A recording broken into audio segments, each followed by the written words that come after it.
Time's up, Admiral. Here it comes. Chevron 1, coded. For my ally is the Force, and the powerful ally it is. Life creates it, makes it grow. You failed, Your Highness. I am a Jedi, like my father before me.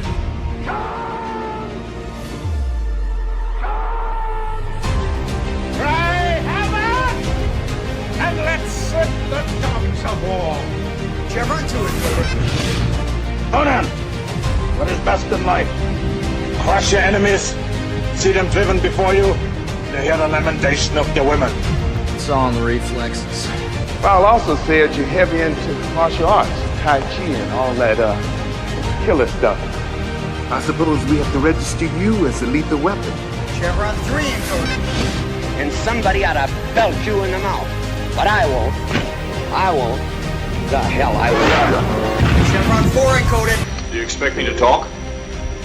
No, Mr. Bond, I expect you to die. Chevron 5 encoded. You take the blue pill. The story ends.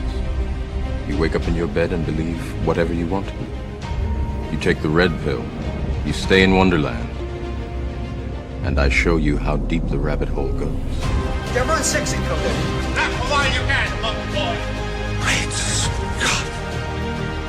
Back off, man. I'm a scientist. You shall not pass! I thought I'd die fighting side by side with Alf. What about side by side with a friend? A day may come when the courage of men fails, when we forsake our friends and break all bonds of fellowship. But it is not this day.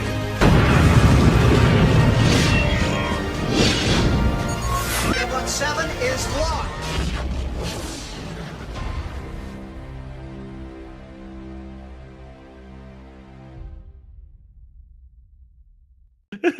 I'm sorry.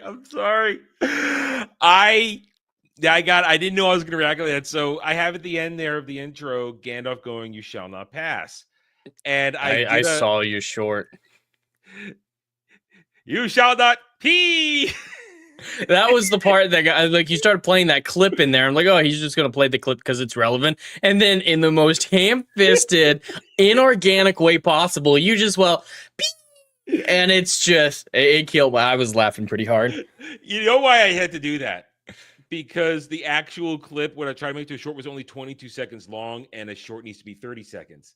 So I needed to do something to extend it. And I put the clip in there, and then I thought, why don't I just audio myself in there saying pee without even trying to sound like Sir Ian? Not even going to try. It was probably the better choice, too. Yeah. It is the cheapest, most low effort video meme you can do. And I did it, and I'm proud of it. You getting good responses for it? I don't know. I haven't gotten ratioed. I usually get ratioed on my shorts because people don't like them for some reason. I don't. Well, no, shorts algorithms are entirely different than subscriber algorithms, and aren't necessarily recommended to your subscribers. So these are mainly new people, and they can be random ass people. So yeah. So I try to kind of ignore what goes on with a short. I see it. It generates views and it does algorithmic stuff. Great, and then I just kind of like move on. But anyway, so sorry guys. I didn't know that was gonna hit me when I saw it because I just remembered what I did. It made me laugh. Confirm Gandalf has a pee fetish. That's what we've learned. Oh, well, I guess. All right, welcome to Saturday Night Drive-In, where we have a good time. We like to have fun. We like to cover movies, take a break from everything, and enjoy something. And I'm very happy with this week's choice. We're having a good time. But before that, hi, Jed. How are you? Oh, I'm doing fantastic. It's always great when we review such a important film because, I see a lot of great Hollywood actors just getting their start who go on to great things, and some who are obviously well established at the time. And I see so many little references to this film throughout the rest of cinema history, and it's undoubtedly influential. So I always love to talk about something like this. That's just a damn good movie. Oh, yeah. It's nice to get a break from the week, stop talking about Ironheart for 5 minutes, not have to talk about Batman versus Superman, and just talk about a great film. I actually haven't talked about Ironheart once this week. I haven't. Have you seen it? No one made me watch it, so I don't have to talk about it. You should have included that as a super chat goal for daily. Technically, it's there. Somebody can pay $30 and make me for the watch first it. episode, yeah, or any episode. Doesn't matter which episode. They can make me watch any point. Doesn't matter. For $30, they can make me do it. I just don't. They haven't. They want to make me They want to make me review portable bidets. That's what they want to make me do. Portable bidets, huh? Yes. And I learned a new word. I'm not going to say it on this stream. This is a clean, nice, family-friendly stream. I'm not going to say the word I learned. I said it last night on Ballbusters, and everybody's like, what the hell does that word mean? And I didn't make it up. I read it in the review of the portable bidet. I had never heard that word before, so I threw it out there, and I broke everybody. Even in the chat, Joe Roser's chat, she's just, geez, Adam. That was her response. I was like, what? I didn't make it up. I read it for the first time yesterday. Go watch it. It's on the Daily Dive, where you basically run the chat runs my life on that show. They run my life, and there's nothing I can do about it. Anyway, but here tonight, we are here to talk a true classic. As Jed mentioned, a movie packed with a stellar cast. And what I love also is that it's another one of these movies that's based on true events.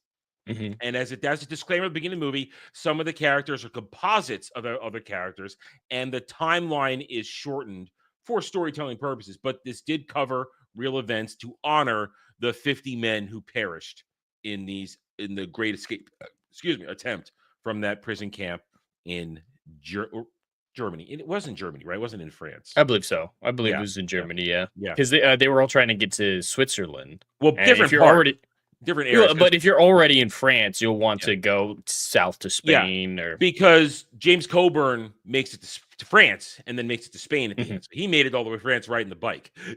That's one of my favorite things is at the end the different choices they all make to try and get out there. And I'm going to critique part of that because it's part of the character analysis. One of the great things about this are these characters and their representations of some of the real men that were there, the composites of some of the real men that were there. And it's fascinating to look at the decisions they make and think about, and because it's the first time I've seen this movie dozens of times in my life. I own it. It's on a shelf in the other room. I owe it but this week, as usual, I looked at it with the analytical eye. And I thought of things I'd never thought of before. Listening to words said, especially coming out of Roger, played by Sir Richard Attenborough, when talking about, maybe I am hypocritical with these decisions I make, but I have to make the decisions. So I really want to discuss some of that there. But first, let's just hail and howdy to the chat. We love you guys. Thank you for all being here. Hit those like buttons, comment away, talk it up in the chat, and we hope you enjoy the rest of the show today. So, first of all, this cast. James Garner, Richard Attenborough, James Coburn, Steve McQueen, who I'm going to say it now, to me, he's the weakest link of the cast. Steve McQueen. Really? Yes. I find he's my favorite part of the movie. I find Steve McQueen the weakest link compared to the performances of everybody else. I just do. I'm not a big fan of Steve McQueen. That's really him and Charles Bronson are and Chuck Bronson to me gives the best performance as we considering the buildup of Danny's character and what it means for him to build a tunnel in the other, and especially that end. The third act performance of Bronson as Danny is powerful. Considering everything, so to me, Charles Bronson is one of my favorite things in this movie.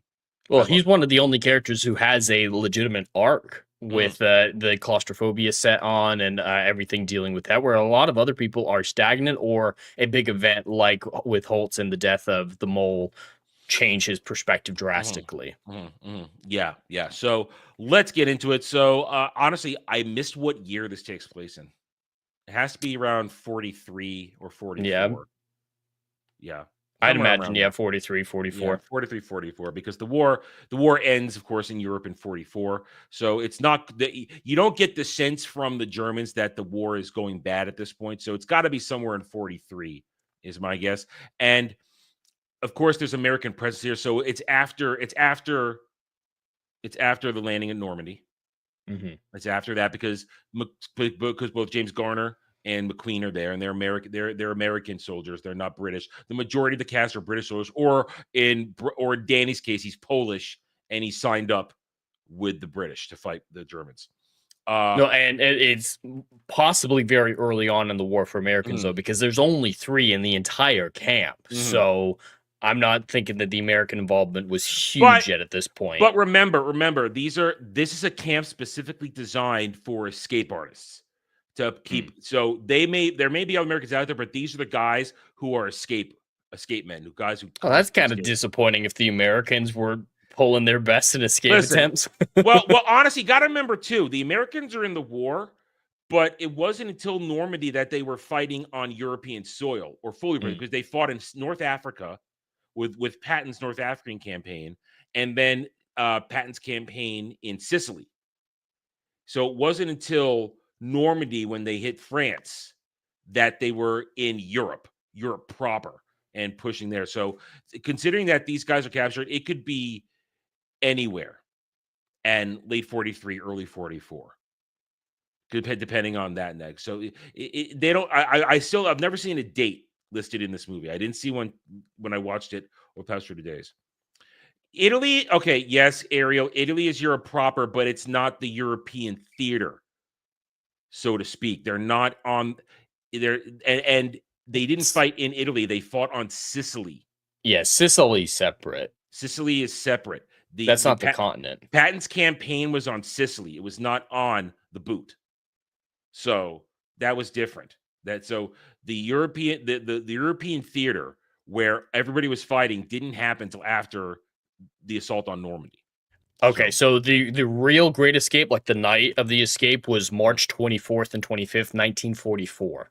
Okay, so I was right. So it had to be now. Considering they shortened events, this event could have started in 43 and been in 44 because they were there for months.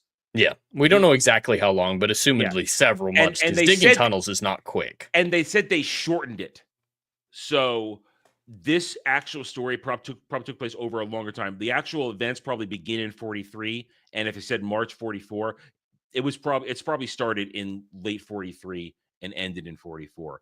And a short time later, the war in Europe ends. So in general, it's the heat of it. There's no real side coming out on top. There's not really enough hope on either side. Like the escape attempts, it doesn't feel like any, even in all the conversations, they talk about, this isn't about necessarily getting home. This is about being as big a pain in the ass for the Germans as possible. Yeah. And that being their motive, I say that they succeeded for the most part.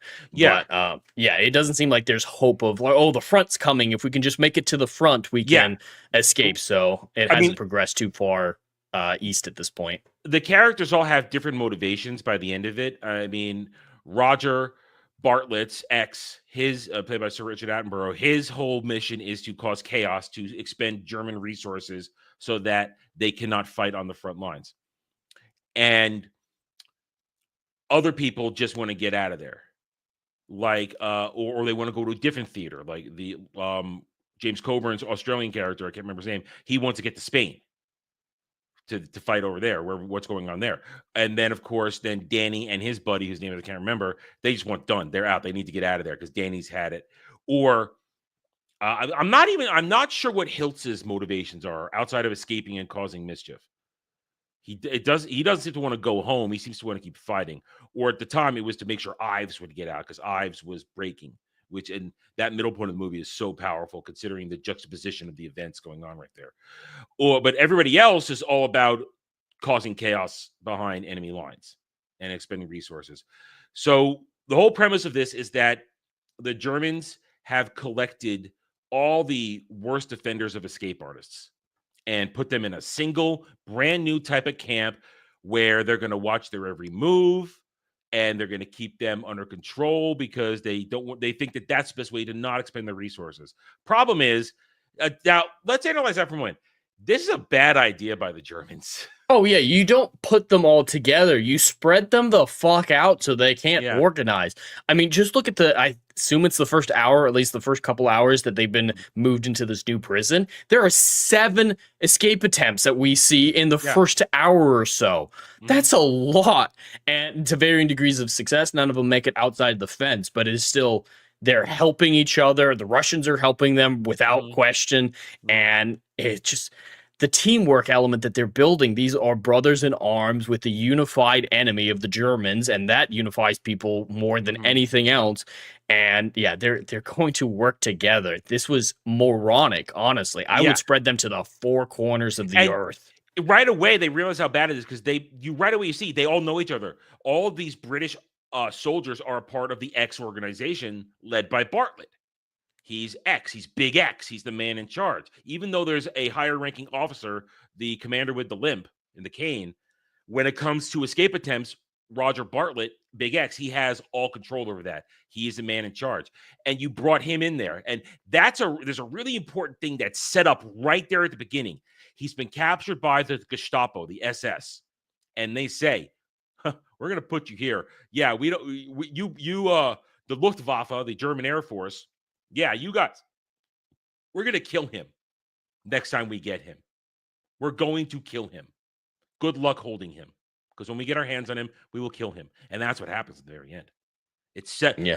That's literally a 2-hour plus setup. Because this movie's almost 3 hours long. Almost 3 hours long. Which I think is one of its few shortcomings. I mean, the length is too much, I think. There's some bloat. They could have cut 20 minutes out easy. They could have cut 20 minutes out. Yeah. A lot of the montages of showing what they're doing here and there, they could have cut some of that out. It's all brilliant stuff. I love the different versions of the escape attempts, but yeah, it could be trimmed down. It's a montage, so you just need little snippets to get the idea. And at least being 20 minutes shorter would help the movie significantly. Or at the same time, cutting out some of the super side characters so that we get more time with the originals. Because yeah, there's not a whole lot of character development with people besides Holtz and Charles Bronson and a few of the big names, obviously. Everybody else is just kind of there. And I don't know if you noticed, you probably didn't, but Ian Chesterton, the guy who played Ian Chesterton in the first few seasons of Doctor Who, the first companion, or one of the... No, I didn't know that. He was in the film. Oh, but did you notice this?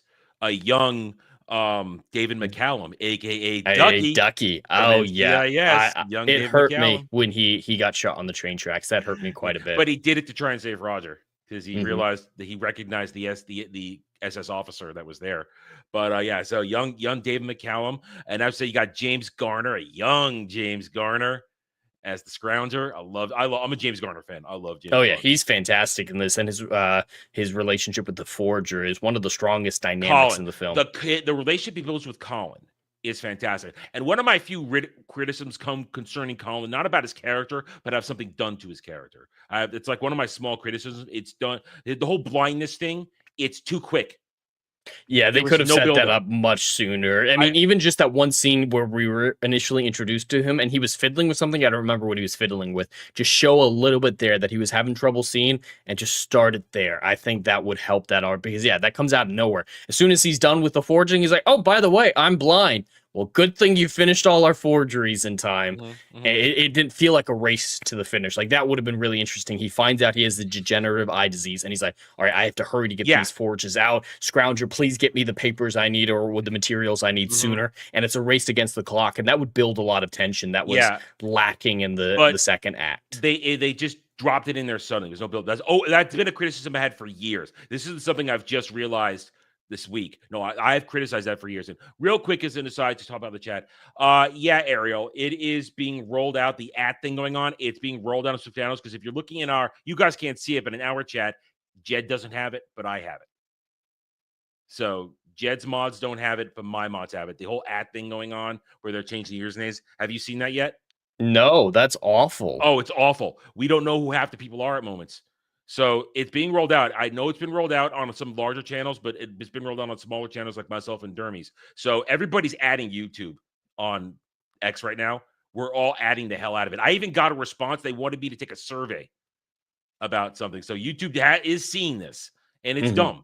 It's really dumb because we don't, unless it's somebody like right here. I'll just bring Ariel up, who has her handle that I recognize built into her YouTube at. Some people don't. Our good friend it Cal. could be confusing. And it's doxing some people. Some people's emails. So it's doxing some people. And I mean, it seems like they're taking it from other people because that's what Rumble does. Rumble does the same thing, and a few others, I believe, on different platforms. So there's been a big pushback to YouTube. Stop this now while you're in the middle of the rollout. Don't do it. Nobody likes it. Nobody likes this. So just to answer Era's question, because I see you guys talking about it, and I can legitimately say, Jed, it's not implemented on Jed's channel, but it is on mine. So I can see it in 2 different places now. All right, back to the show. Well, while we're talking about James Garner, I wanted to talk about a really interesting thing I found, or something in his dynamic that I really enjoyed. It's kind of jumping around a little bit, but the German officer that he befriends to steal the wallet and get the camera. Werner, that relationship, I wanted to see more of that because that could have been really interesting. That gave us a glimpse behind the curtain and what a lot of these movies did back in the day really well, which is surprising considering how recent the war was for them versus now, is they were able to show individual soldiers on the German side with such nuance. Like, I felt bad for this kid. He didn't seem like he wanted to be there. He doesn't want to be involved in that. But at the first opportunity, James Gardner betrayed him to get the camera. He's a blackmailer. He's a blackmailer. That's how he gets stuff. He blackmails people. Now, my question, and I actually love how it works out, and I think it's really interesting the way it works out. But do you think Werner might not have turned in the tunnel if James Gardner had continued to develop that relationship in a positive way? No, he would have totally turned the tunnel. You think so? Yeah. Or just once he actually found it, but just seeing the pores, you know what? I didn't hear that. No, I think if the relationship was strong enough, because he doesn't seem invested. But he's still afraid of getting put to the Russian front. It's true, but yeah, I think he would have. It's his instinct because he went into Hitler Youth, so he's somewhat programmed by all this. And I think he would have. Now, so you bring up the Germans in the camp. I mentioned it before, and this to me is an important factor. And guys, we're going to jump around. We're not going to tell the whole story. We're going to jump around and talk about scenes because that's the best way to talk about this: the characters and the scenes and the relationships. I mean, the plot is pretty much straightforward. A bunch of prisoners show up at a camp, try a bunch of things to escape, all escape, and then try to run to the four corners. Most of them captured or killed. That's the whole plot. Let's see the big plan. They have the master plan by Roger Bartlett is to build 3 massive tunnels, each one going in a different direction. And he wants to get out at least 250 prisoners to try and cause chaos. In the end, they get out 70 because of events that go on when 70 is still a shit. Oh, yeah. But and meanwhile, there are other attempts made, which is mainly done by Hiltz and Ives and a couple others, I would guess. We assume other attempts were made, but they just focused on characters who would carry the story forward. Well, they did mention in the scene where Holtz was asked to see X and whatnot, and they're like, "Hey, you're planning on escaping with Ives?" Well, I mean, we've got this whole plan going, and they decide, no, let him finish that, because if all the escape attempts in the escape attempt central stop suddenly, the Germans are going to get suspicious. So it does seem like there's not a whole lot else going on other escape attempts. It's 3 tunnels: Tom, Dick, and Harry. There were only 3 tunnels: Tom, Dick, and Harry. Ariel. There are not 4 tunnels. There were 3 tunnels: Tom, Dick, and Harry. Tom is the one that they stopped work on Harry or Dick. And I think they stopped work on Dick after a collapse. Then they focus on Tom, but then Tom gets discovered. So then they put all work into Harry at the very end. So that was, I believe that was the process, because Tom is the one that Werner finds when he tries to steal their coffee while they're all celebrating 4th of July. We'll get to that scene. That's it right at the halfway point, and that is such an important moment to sort of what Joe was just talking about there. Now, but talking about the Luftwaffe that are in charge of the German Air Force, that's pure military right there. The Luftwaffe, that is pure military, and it's one of those fascinating and necessary discussions that one must have when discussing the organization of the German Nazi forces in World War II. The Luftwaffe, pure military. The Gestapo, the SS, not their military, but they're really basically goose-stepping shock troops who are there to push the Nazi agenda and enforce the laws, enforce the documentation, papers, please, all that kind of stuff. There was a split. All the different factions in the German forces, they didn't like each other. In fact, they hated each other. And the colonel in charge of this camp in an early scene when they drop off Bartlett, and the Gestapo guy in charge is trying to going big smile, saying all the stuff. He is obviously not completely on board. He is a loyal officer, but he doesn't. It's obvious that he is not a true believer. He goes along to get along because he knows what that means if you don't follow orders. Because to go to the line between James Garner and Werner, it's a soldier's right to complain. Not in the German army. You complain off to the Russian front, which was the meat grinder. At that time, the Russian front was the meat grinder. Because at that time, the Germans were foolishly trying to fight a land war in Russia during winter. Never. Because it's not a good idea. No, the Russians have no problem sacrificing their own territory, burning everything to the ground, and starving your ass out. They did it to Napoleon, and they did it to the Germans in World War II. It's that simple. It's that simple. Starved them out and retreated. They just kept retreating, and then when the Germans retreated, then here came the tanks again.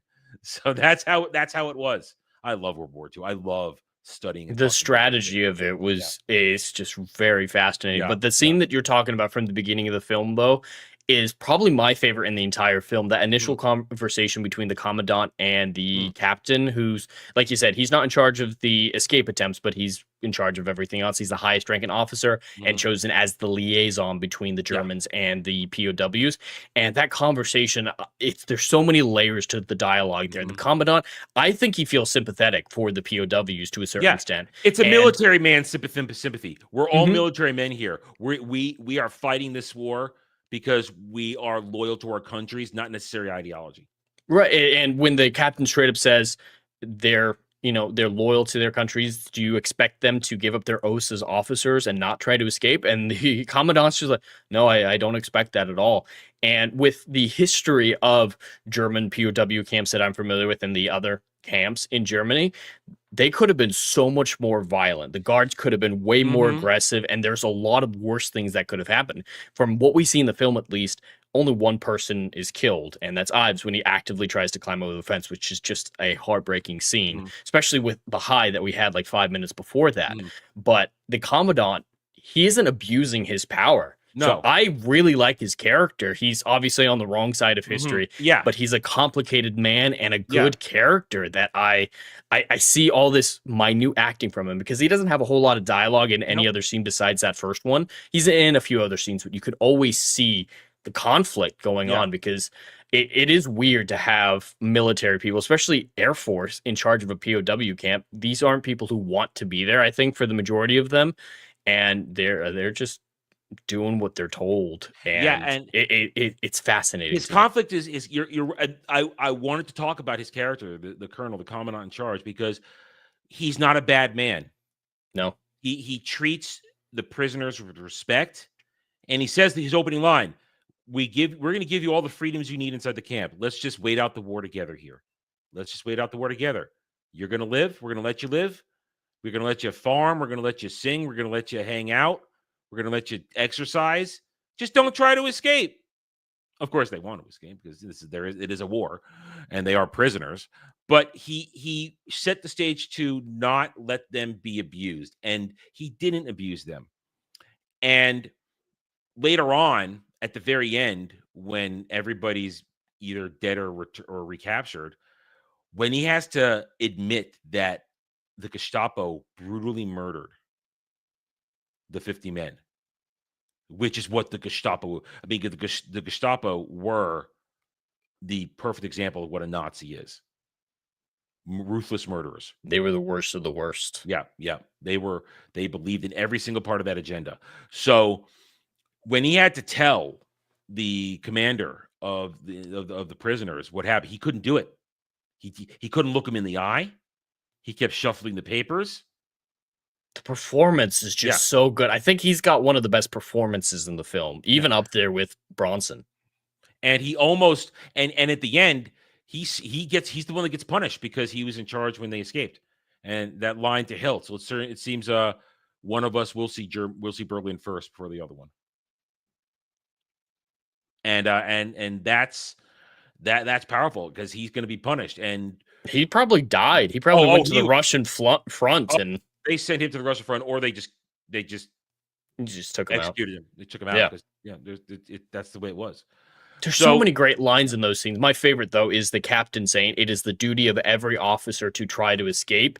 And there's a modern romanticism to that idea of loyalty to such a degree. And it bothers me how a lot of the rules today affect POWs. I don't know if you're familiar with a lot of the changes that happened with the Geneva Convention.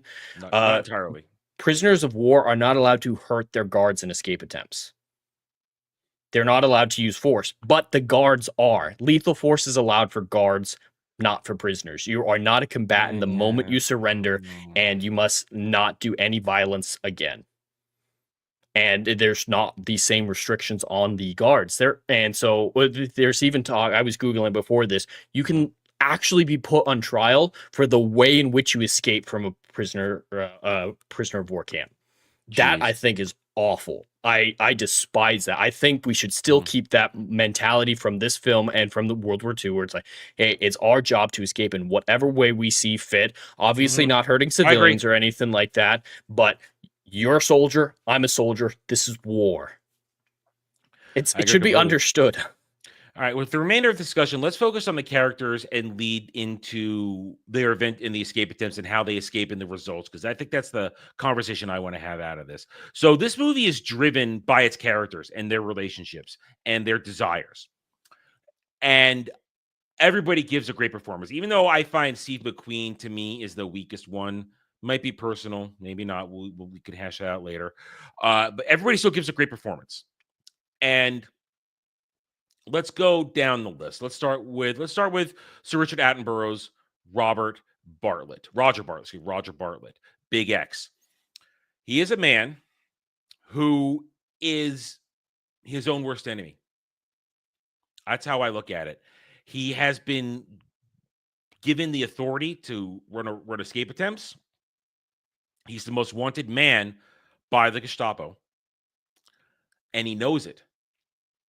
And knowing that, still decides to put himself at the front of the line to escape. The whole conversation when James Garner's character and Colin, the forger, are trying to convince Colin, convince him to let Colin who's gone blind to go. And Garner says, well, you're the most wanted man out there. Why do you get to leave and Colin doesn't? You're as big a risk to anybody. They're looking for you. They know what you look like. It's not like some of us where we can maybe blend in and get away. They know you. And he says, well, yeah, maybe that is a problem, but I still need to get out there and this and that. And once he's out there, all his choices are the wrong choices.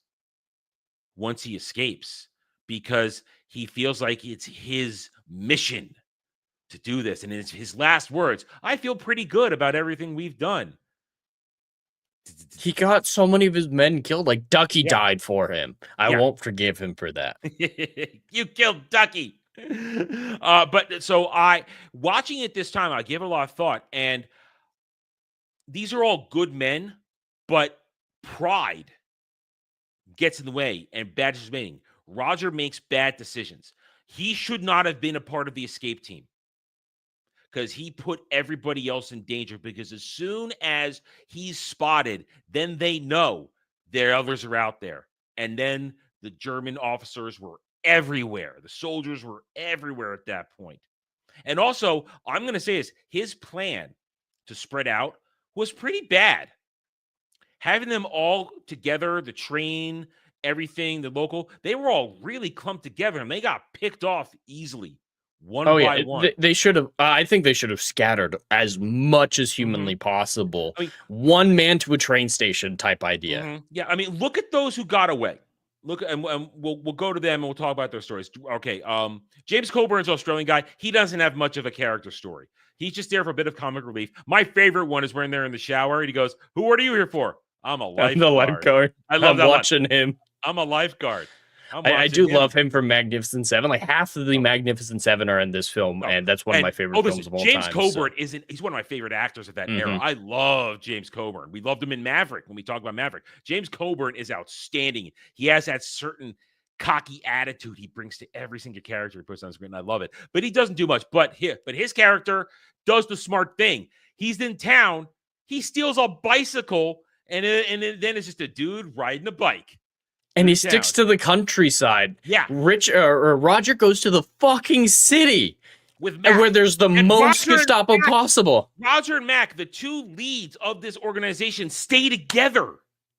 They especially should have spread. And now let's talk. And so Roger's own pride gets him killed and everybody else killed because he goes out there and he shouldn't have got out there. Big mistake. At the same time, Mac also gets them killed for that beautiful setup. I love it's heartbreaking setup. The language trick that he chastises his own guy for. He gets caught in it. That's beautiful setup and payoff that you didn't know was coming until you see it. That was fantastic. But because he was with Roger, he gets Roger nailed. So they got together and they get nailed. Cavendish, Mr. Alley-oop through the bed. He doesn't get much, but he's too careless because he's the one that trips and falls during the escape.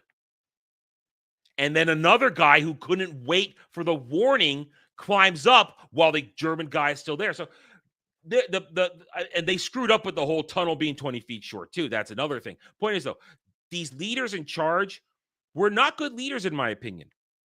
No, Roger, I think, is causes the most damage to the escape plan, even during the planning process. He stopped all escape attempts until Hiltz brings one to his attention, and then I can see an argument for Hiltz escaping and going with the crew because, hey, I'm the big one. Everyone knows who I am. It'll be another stain on the Germans if I escape. I can see an argument for that, keeping with this whole biggest thorn in the side of the Germans as possible. I can see an argument for that, but at the same time, the Gestapo are determined to kill him if they find him again. So that puts everyone else in danger. And after he gets 2 men killed, he says, I'm happy with how everything happened. So I didn't feel bad for him when he died. No, I agree with you. He should have stayed at camp. And that would also kind of sent a message when he gets accosted by the Commodore after that. And she's like, hey, I don't know anything. You think I'd be the one to escape, huh? But I'm still here. So bad decisions. The only people who keep this thing going through are Charles Bronson, keeping that tunnel going. Let's talk about Danny. Danny is, you don't realize what a well-crafted character he is until the halfway mark when they're putting all their effort into Harry. First, let's talk about, how do you want to do? You want to talk about Hiltz and Oz? You want to talk about Danny first? Which one do you want to do first? We can do however you want. All right, you know what? Let me shift gears. Let's do Hiltz and Ives because then that leads into the Danny discussion because of all the pressure to finish Harry. Okay, so Hiltz the Cooler King, played by Steve McQueen. As I said before, I'm not a big Steve McQueen fan.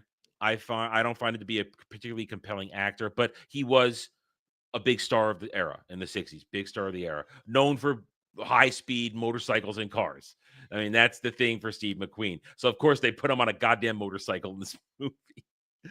But Hiltz Hiltz has a small character arc and role. He's one of the few guys that gets a little bit of a background development. We know that he enlisted, he left college, enlisted, was a mechanical engineer, which explains his ingenuity when it comes to his escape attempts, because he has that kind of brain that is going to think about fixing a problem with tools and tricks and shit like that. So that makes sense. But he's so intelligent. Finding that blind spot within a minute, like that takes a lot of work. I wish we would have seen the mole attempt. I wanted to see how that failed. That would have been really interesting to see. And it would have been hard to film, though. Yeah, and it's a funny thing because they do it and they come back, they're filthy beyond filthy.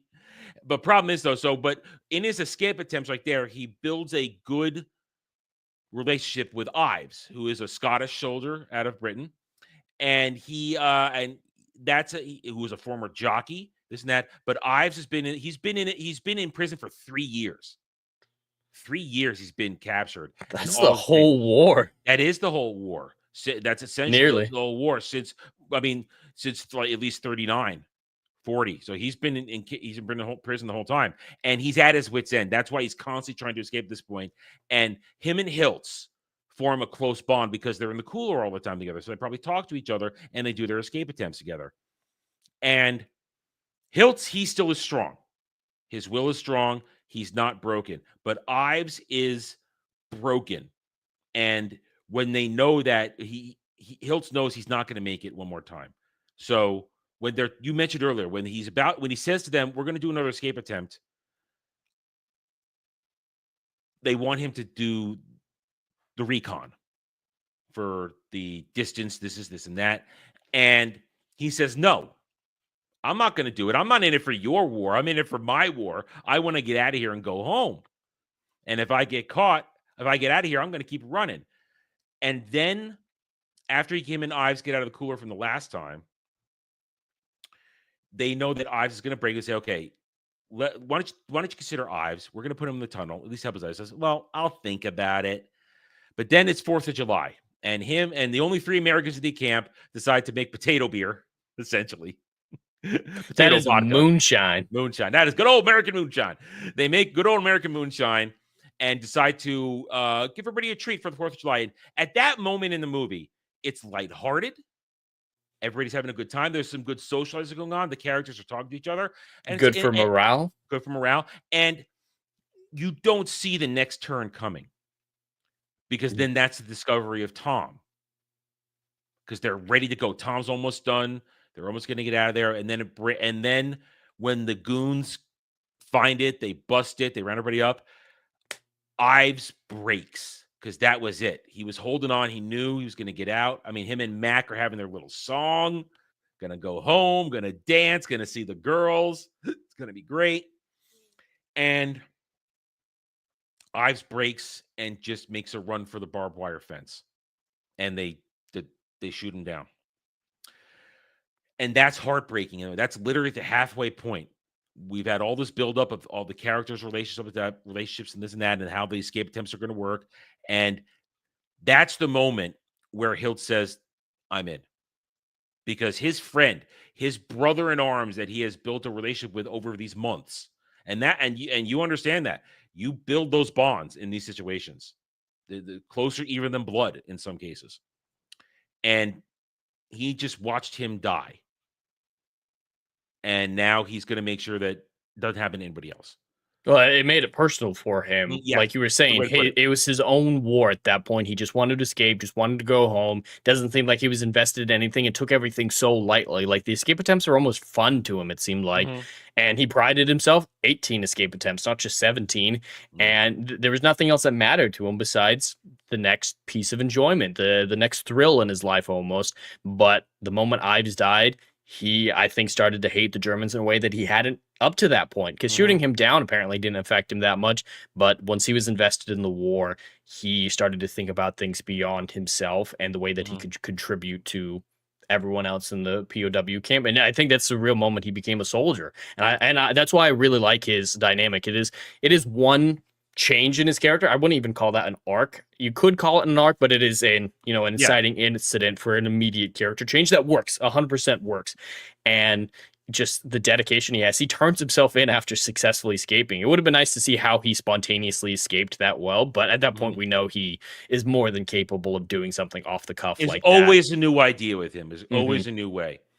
And he gets out. I think he should have been in charge over Roger, because he had the genius, he had the investment at that point. After that point, he was the better leader than Roger. Before that, Roger was really good at organizing people, and that's kind of where it ended. Well, he's an organizer. He's not here's the thing about Roger Bartlett. He's an organizer. He's not an escape artist. He's a bureaucrat, not a soldier. Exactly. He's a cake eater.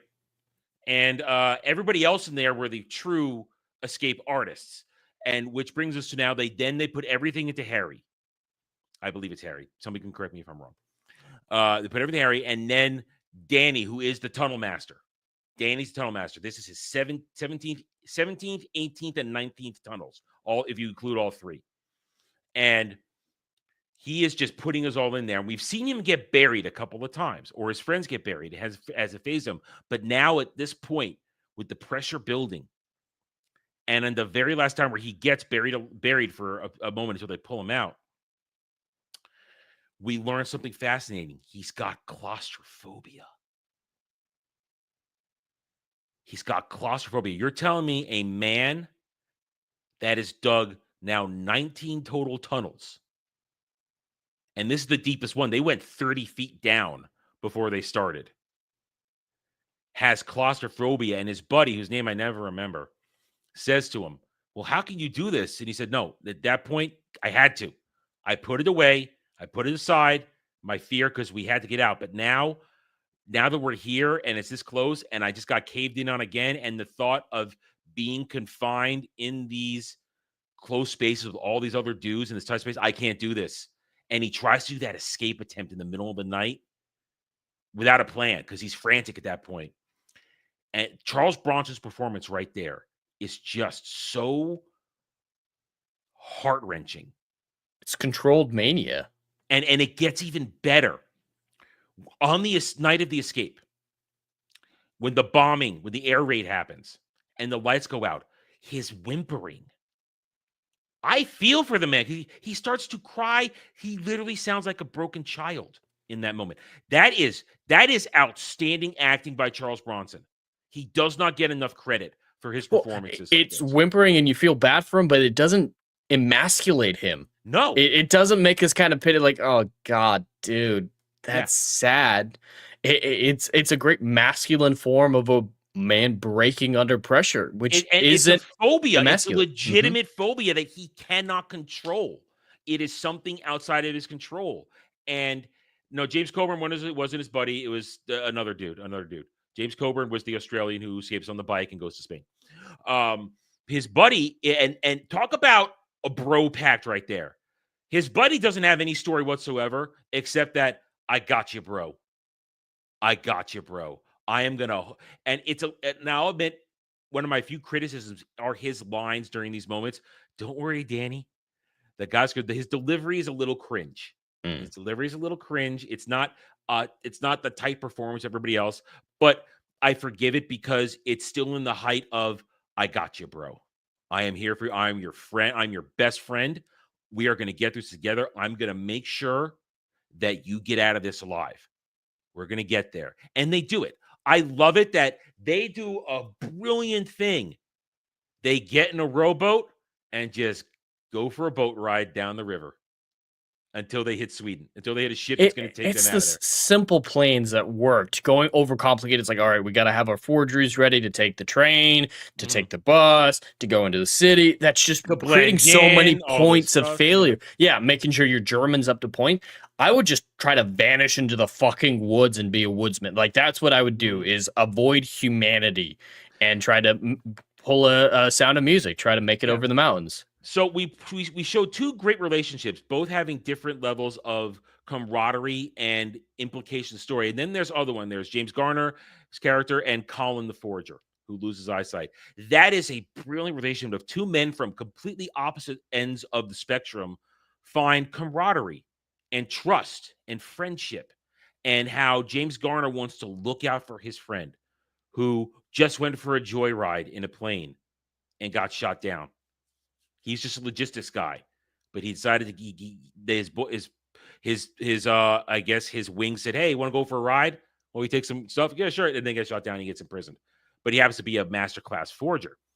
And him and Colin, they're smart because they saw a problem on the train and they jump off. Now, they had to make it up as went along, and it was a good idea. He's a pilot, get in the plane, fly to Switzerland. But, you know, by that time, Roger's fuck up had everybody on alert. So they caught them and they got shot down. And then poor Colin, who couldn't see anything, didn't know to say, don't shoot, I surrender, and gets shot. And then James Garner gets captured. But their relationship is so powerful to me in terms of just two guys who made an actual bond in this situation. And one trying to protect the other and not letting him be left in the camp behind. Now, you know, Colin. I'll be your eyes. Yeah, Colin should have stayed behind. He should have. He can't escape, because it should be every man for himself. Yeah. That was the best plan. But it is heartwarming. It's still the incorrect decision from a logistics standpoint. Yeah, not a good idea. And I have a problem with Hilch's escape. He was okay for a minute when before he tried to go through town in the German uniform, which is a bad decision.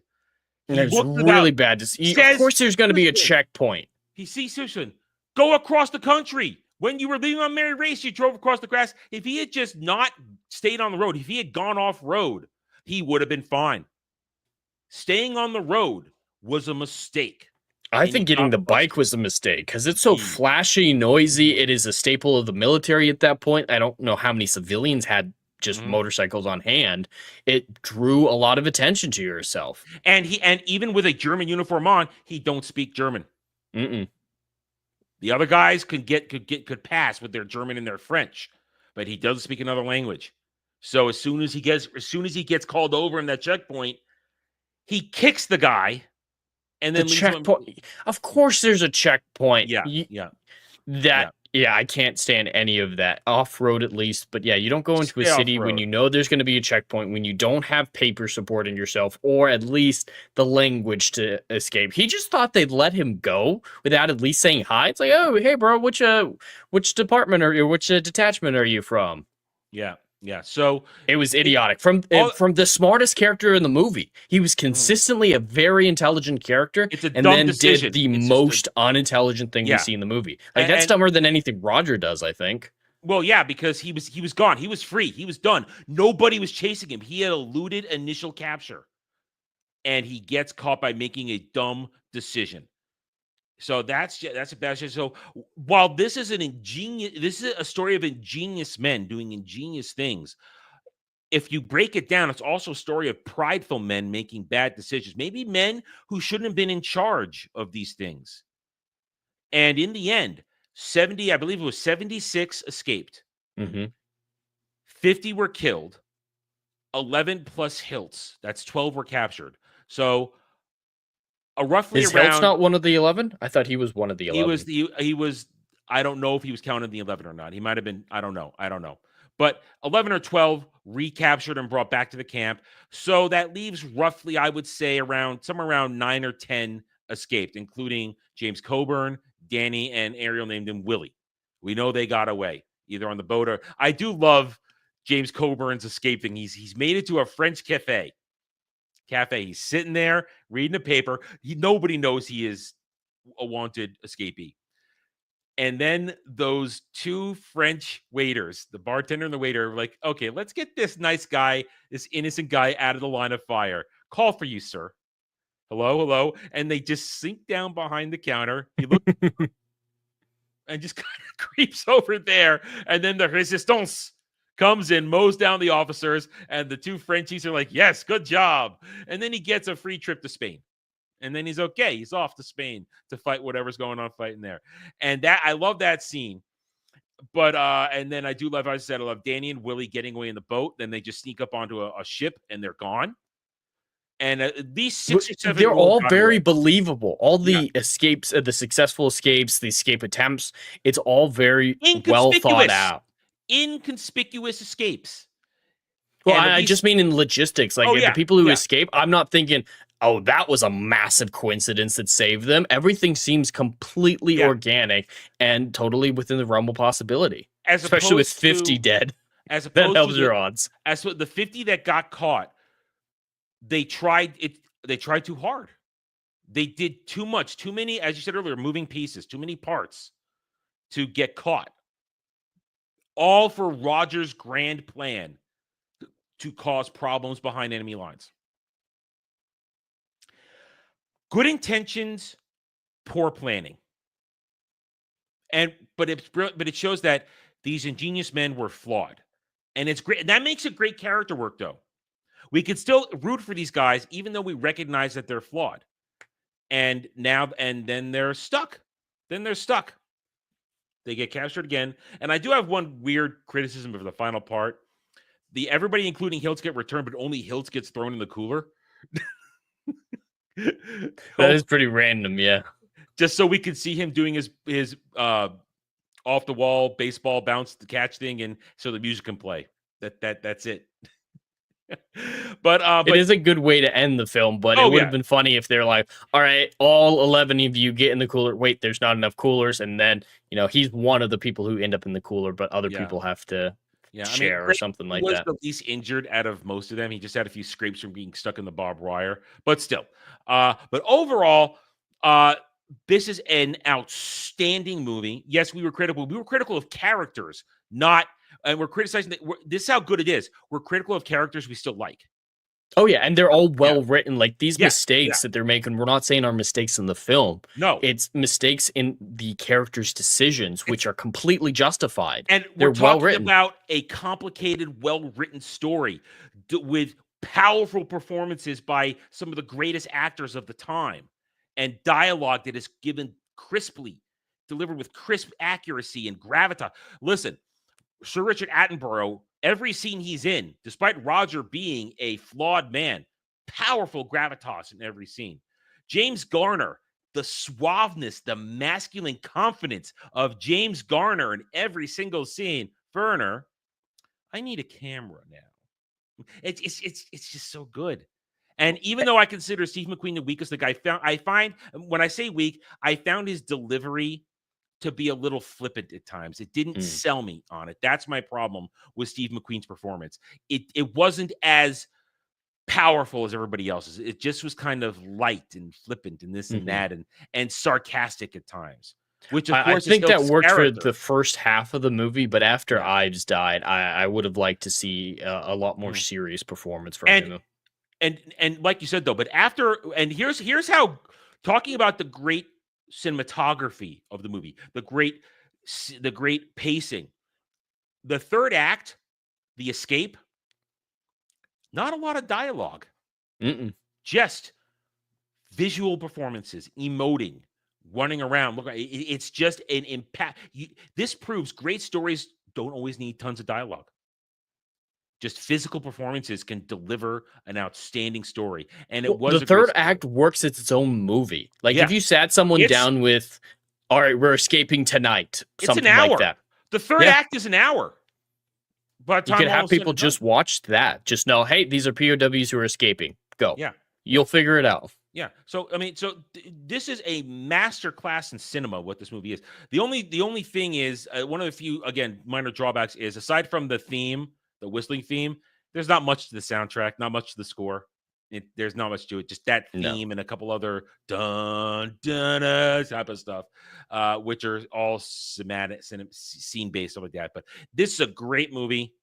Outstanding performances, great actors doing their, some of them at their peak. And I love this movie. I watch it at least once a year. It's one of the movies I watch once a year. I enjoy it every time. It's a movie you can put on and enjoy at any moment because it sucks you in. And also, as a World War II movie, you have a World War II movie where there's literally no war action, no major war set piece. It's just men trying to escape a prison. That's actually something I want to talk about. I mean, it being a historically accurate or based on true events helps it a lot, but it didn't fall into the trap of cinematic spectacle. It kept itself grounded. I imagine if this movie came out today and if there wasn't the history behind it or anything like that, they would try to make it of, we've got to destroy this camp before they leave, and they got to dig tunnels underneath the guard towers. Yeah, there'd be a woman. They plant the moonshine as explosives and blow up half the camp in their escape. Just make it this big cinematic thing. And if it were Quentin Tarantino, they'd find some way to shoot Hitler while they were on their way out randomly. And yeah, they just would have blown it all out of proportion. But a lot of this movie's heart and importance is because of the grounding of it. It accurately portrays what it was like for a lot of these POWs. And it was kind of a hopeless situation for a lot of them, but they found ways to have hope and still do good in the war. They still made an impact. They all tried to escape. Some of them successfully did. So even in hopeless situations, there's chances for success. And I love that grounded message of the film, or grounded idea of the film, where a story doesn't need the spectacle to be great. I agree. And this is a perfect example of that. Yeah. I didn't know there was a sequel. If it is, I haven't seen it. I've never heard of it, and it's probably not based on real events. That was probably made to try and make money.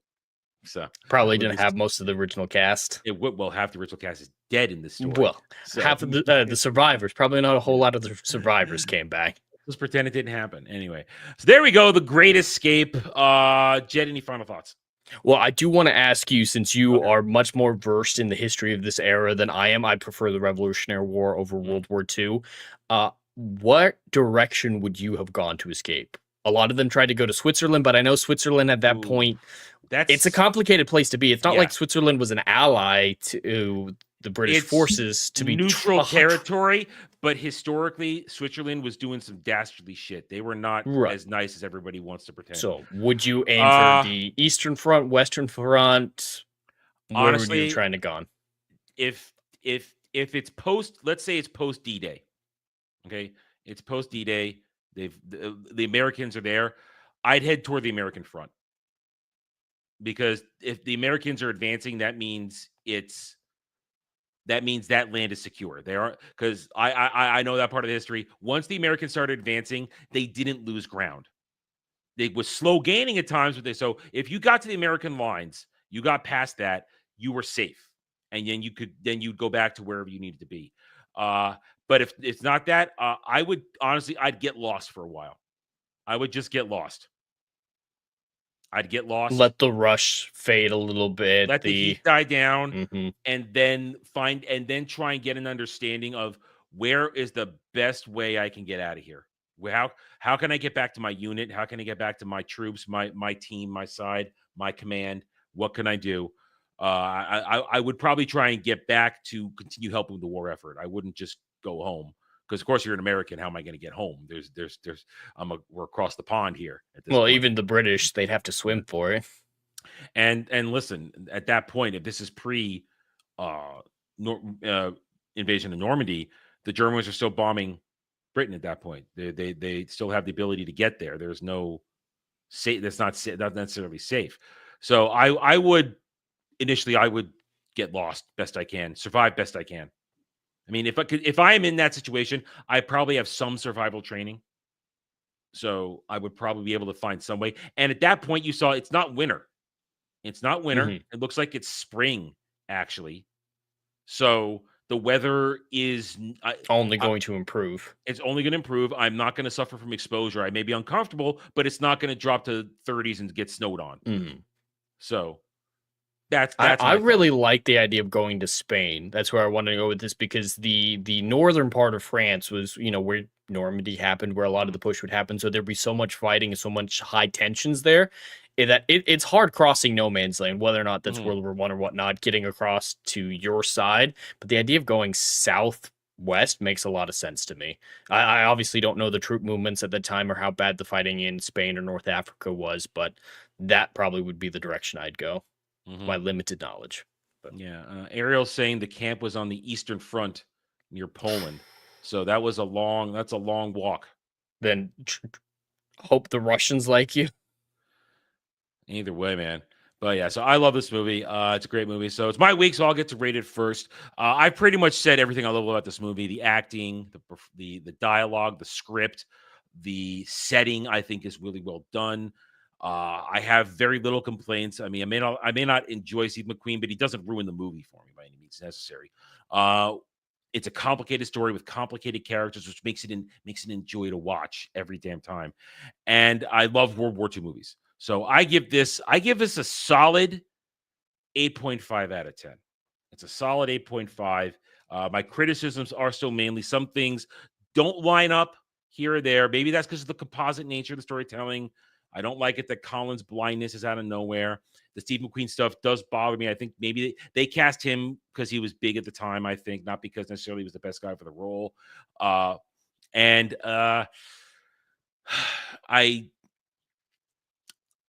agree it's a little bloated. About 20, 30 minutes too bloated. You could have cut out some things here and there to tighten up the second act. That's generally where the bloat happens in a second act. It's generally where and there's not. But I still love this movie. I recommend it to everybody. I watch it here. I own it. So it's a great movie and an 8.5 out of 10. So where do you land on this? Well, quite similar to you, because bloat I think is the biggest problem in the movie, which isn't a bad though. Like if that's the biggest problem you've got a real winner on your hands. The performances are outstanding and the dialogue has so many, like I have to think about every piece of dialogue, and I absolutely love when a film can make me do that, when the dialogue is clearly saying something other than it's actually saying, and sold by the performance is just a great combination that I love, and pretty much all the Commandant scenes were like that.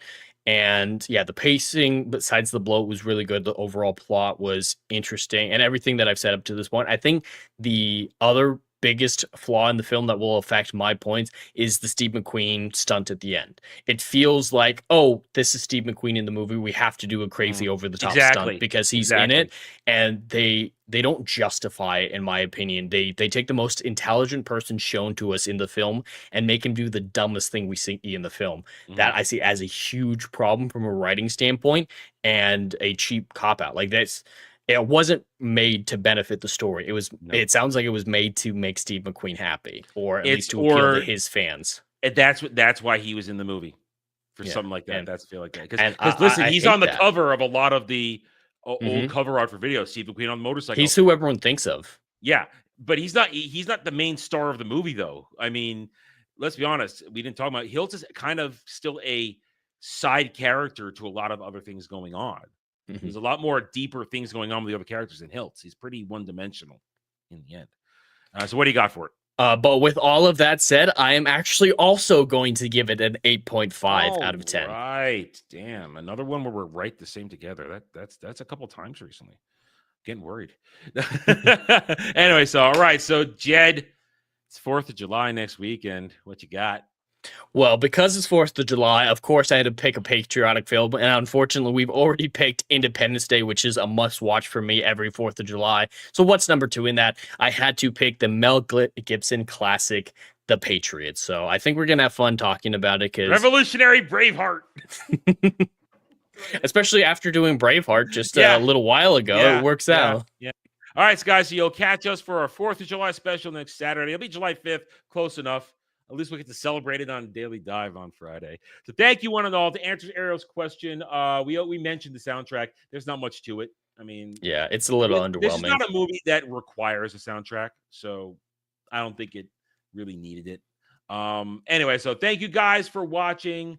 We'll see you guys next week. If you are watching on my channel right now, you will be shifted over to the gaming stream. That'll happen in about an hour and a half from now. I might start a little late. Depends on how quickly I can get dinner completed. Shouldn't take me too long, but a man's got to be able to eat. But the other boys might be starting right on time, Alf and the other guys. So tune in for that. Tonight, it's more Dark Tide with I Am the Law and the Arbitus, which are actually based on Judge Dredd is actually based on. We learned that from a lore video this last week. So I Am the Law is accurate. So I'm going to play it. We got Dark Tide. We got Starship Troopers. Both games have updates. So I'm excited to play tonight. So you guys can join us over there for gaming later tonight. Thank you, everybody, for joining us. We'll catch you guys on the next stream, next video. Till then, take it easy, guys.